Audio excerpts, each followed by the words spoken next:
आज की हमारी फिल्म है 2020 में आई adventure apocalyptic love and monsters.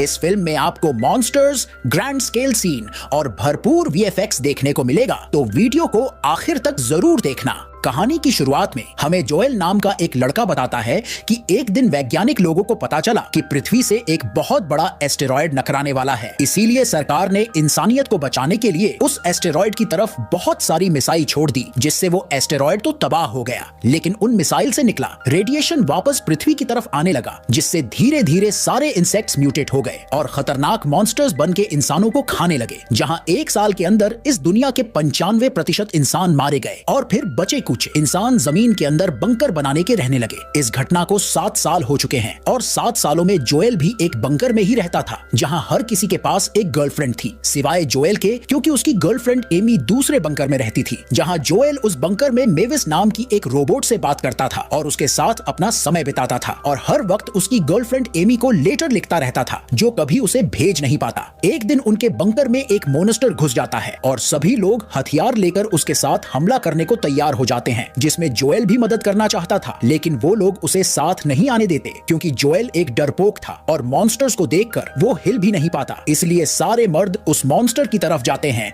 और जोएल औरतों के साथ छिपा हुआ था। लेकिन जब वो देखते हैं कि उस मॉन्स्टर ने उनके एक आदमी को मार डाला, तो जोएल एक हथियार लेकर उसकी तरफ जाने लगता है, जहां थोड़ी दूर जाकर वो मॉन्स्टर उसके सामने आता है, लेकिन हमेशा की तरफ जोएल मूर्ति बन जाता है और उसकी फटके 16 हो जाती है। तभी कुछ लोग वहां आकर उस मॉन्स्टर की मां बहन एक कर देते हैं और जोएल की जान बचा लेते हैं। अगले सीन में हम 7 साल पहले का टाइम देखते हैं, जहां जोएल उसकी गर्लफ्रेंड एमी के साथ था और वो दोनों उनकी जीप में मस्ती कर रहे थे। अभी उनके शहर में अचानक कुछ मॉन्स्टर्स हमला कर देते हैं और वो जल्दी से वहां से जाने लगते हैं। वहीं उस बंकर में जोएल रेडियो के जरूर एमी से बात करने लगता है और उसे सारी बात बताता है, लेकिन तभी उनका कनेक्शन टूट जाता है, जिससे जोएल को बिल्कुल अच्छा नहीं लगता और वो काफी परेशान हो रहा था। इसलिए वो फैसला करता है कि वो मरने से पहले एक बार एमी से मिलना चाहता है और वो बाहर जाकर उसके बंकर तक जाएगा, लेकिन उसका बंकर 85 मील दूर था और रास्ते में हर एक चीज उसे मारने की कोशिश करेगी।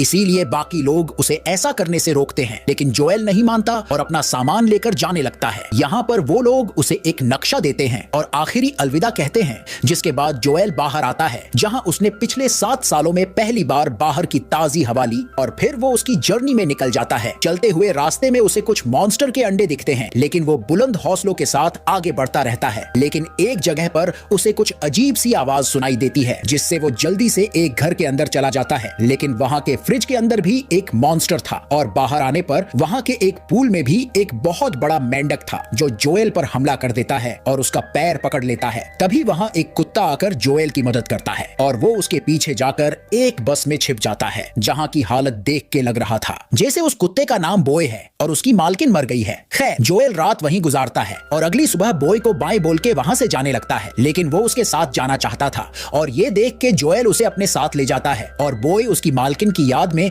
उसकी एक ड्रेस भी साथ ले जाता है, जहां दोनों चलते हुए एमी के पास जाने लगते हैं और रास्ते में उनकी दोस्ती भी गहरी हो जाती है। लेकिन चलते हुए एक जगह पर जोएल एक गड्ढे में गिर जाता है, जहां से बाहर निकलने का कोई रास्ता नहीं था और उस गड्ढे में कुछ छोटे छोटे छेद थे, जिनमें कुछ खतरनाक वर्म्स रहते थे। लेकिन इसके पहले कि वो जोएल को मार सके, वहां 2 लोग एक रस्सी के जरिए जोएल को बाहर निकालते हैं और उस गड्ढे में एक बम डाल के उन वर्म्स को मार डालते हैं। उनमें से एक छोटी लड़की का नाम मिनो था और उसके साथ एक आदमी भी था जो जैक था। उन दोनों की बातों से पता चल रहा था कि उनको यहाँ के मॉन्स्टर्स के बारे में काफी जानकारी थी और वो लोग भी उत्तर की तरफ जा रहे थे। इसीलिए जोएल उनके साथ जाने को कहते हैं और वो मान भी जाते हैं। जिसके बाद एक जगह पर जब जैक पहाड़ के ऊपर से उनके आगे के रास्ते को देख रहा था, तो यहाँ मिन्नो जोएल को निशाना लगाना सिखाती है, जिसमें जोएल काफी बुरा था और यहाँ बातें करते हुए जोएल को पता चलता है कि मिन्नो के पिता मर गए हैं और जैक का बेटा भी, और वो दोनों उत्तर में पहाड़ों में स्थित एक कॉलोनी की तरफ जा रहे हैं, जहाँ लोग सुरक्षित रह सकते हैं। जब वो चलते हुए जा रहे थे तो अचानक उनके पीछे एक बहुत बड़ा स्नेल आ जाता है, जिससे बचने के लिए जोएल को अपने कपड़े उतारने होंगे, जिसकी गंध से वो स्नेल उनको नुकसान नहीं पहुंचाता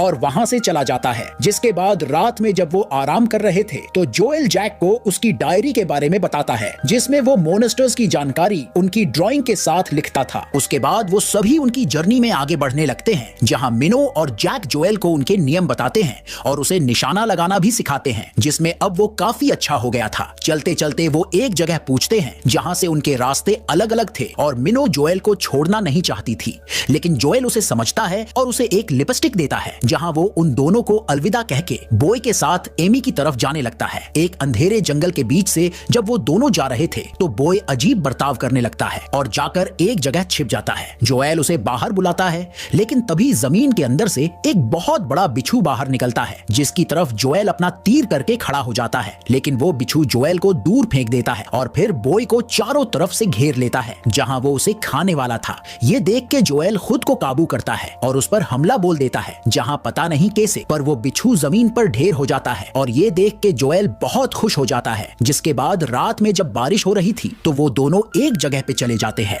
और वहां जोएल को अंदर से किसी की आवाज आती है और वो देखता है कि वहां में रोबोट थी जो कि चल रही थी। यहाँ उसे पता चलता है कि मेनवीस के पास 51 मिनट की बैटरी बची है और जब जोएल ने उसकी गर्लफ्रेंड के बारे में बताता है तो मेनवीस उसकी बैटरी से उसके रेडियो को चलाने में मदद करती है, जिससे जोएल एमी से बात करता है और उसे पता चलता है कि एमी के बंकर में कुछ कॉलोनी के लोग आए हैं जो कि उनकी मदद करेंगे और उनको एक सुरक्षित जगह ले जाएंगे। लेकिन इसके पहले कि एमी उसे कुछ और बताए, मेनवीस की बैटरी खत्म हो जाती है। उसके बाद वो दोनों बाहर बैठ के बातें करने लगते हैं और यहाँ पर जब जोएल उसके परिवार के बारे में उसे बताता है तो मेवीस जोएल की जानकारी लेके उसे उसकी माँ की तस्वीर दिखाती है, जिसे देखकर जोएल बहुत भावुक हो जाता है और उसे गले लगा लेता है। तभी वहां बहुत सारी जेली फिश आ जाती है जो हवा में तैर रही थी और उसी वक्त मेवीस की बैटरी भी खत्म हो जाती है। अगली सुबह जोएल और बॉय वापस निकल जाते हैं और एक जगह पर उनको बहुत बड़ा गड्ढा दिखता है, जहां बॉय जल्दी से भागता है और तभी जोएल देखता है कि उनकी तरफ एक बहुत बड़ा मॉन्स्टर आ रहा था। जोएल बॉय को लेके जल्दी से एक जगह पे छिप जाता है और थोड़ी देर बाद वो मॉन्स्टर उनको ढूंढता हुआ वहां आता है, लेकिन जब उसे कुछ नहीं मिलता तो वो वहां से जाने लगता है। तभी बॉय उसकी मालकिन की ड्रेस देखता है जो पानी में गिर जाती है। ये देखकर वो जल्दी से उसे लेने जाता है और वो मॉन्स्टर उसकी तरफ आ रहा था, जहां जोएल जल्दी से उसके मुंह में एक ग्रेनेड डाल देता है जिससे उसके चिथड़े उड़ जाते हैं। जहां बॉय तो पानी से बाहर निकल गया था, लेकिन जोएल को कोई चीज काट रही थी और उसके शरीर में कुछ कीड़े उसका खून पी रहे थे। जोएल उनको हटाता है और फिर बॉय पर चिल्लाने लगता है, क्योंकि ये सब उसी की वजह से हुआ था। जहां बॉय भाग के वहां से चला जाता है, जिसके बाद जोएल को कुछ होने लगता है क्योंकि उन कीड़ों के काटने से उसे जहर चढ़ गया था और वो वहीं जमीन पर ढेर हो जाता है। लेकिन तभी उसके पास एमी आती है, जिसे देखकर जोएल बहुत खुश था और उसे किस करके जोएल बेहोश हो जाता है। जब वो अपनी आंखें खोलता है तो वो उनकी कम्युनिटी में था और वहां सिर्फ बूढ़े लोग ही थे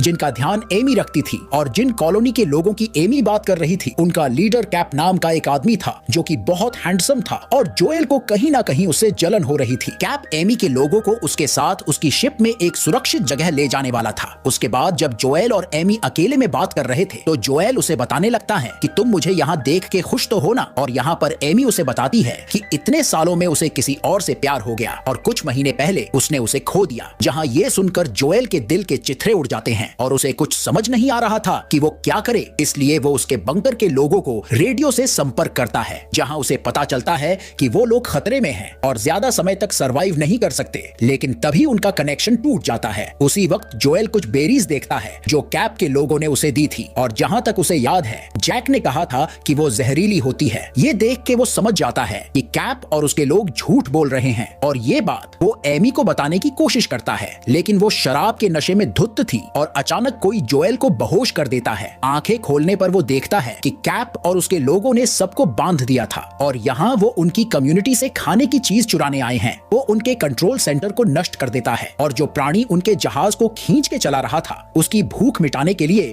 सभी को उसके सामने रख देता है, जहाँ वो मॉन्स्टर धीरे धीरे उनकी तरफ आ रहा था। वही जब कैप और उसके लोग सारी चीजें लेके वापस जहाज में जाने की तैयारी कर रहे थे तो एमी और जोएल जैसे तैसे उनके हाथ खोलते हैं और जब एमी एक आदमी पर हमला करके बेहोश हो जाती है तो जोएल उस बड़े केकड़े को एक लोहे के त्रिशूल से उछाल के उल्टा कर देता है, लेकिन इसके पहले कि वो उसे मार सके कैप एक मशीन के जरिए उस केकड़े को शॉक देता है, जिससे जोएल भी बेहोश हो जाता है। वही एमी वापस होश में आ गई थी और एक औरत के साथ लड़ाई करने लगती है और वो केकड़ा दूसरे लोगों पर हमला कर देता है। तभी जोएल होश में आता है और जब वो केकड़ा धीरे धीरे उसकी तरफ आ रहा था तो तभी बॉय उसके सामने आ जाता है, जिससे केकड़ा डर रहा था। और वही एमी भी उस औरत की बैंड बजा देती है, लेकिन तभी पीछे से कैप उस पर हमला करता है और ये देख के जोएल बॉय को उसके पास भेजता है। जहां जब कैप और उसके लोग वापस उनकी शिप में जा रहे थे तो वो केकड़ा जोएल की तरफ आ रहा था कि तभी एमी बॉय के साथ वहां आती है और जोएल को एक कैनन गन देती है,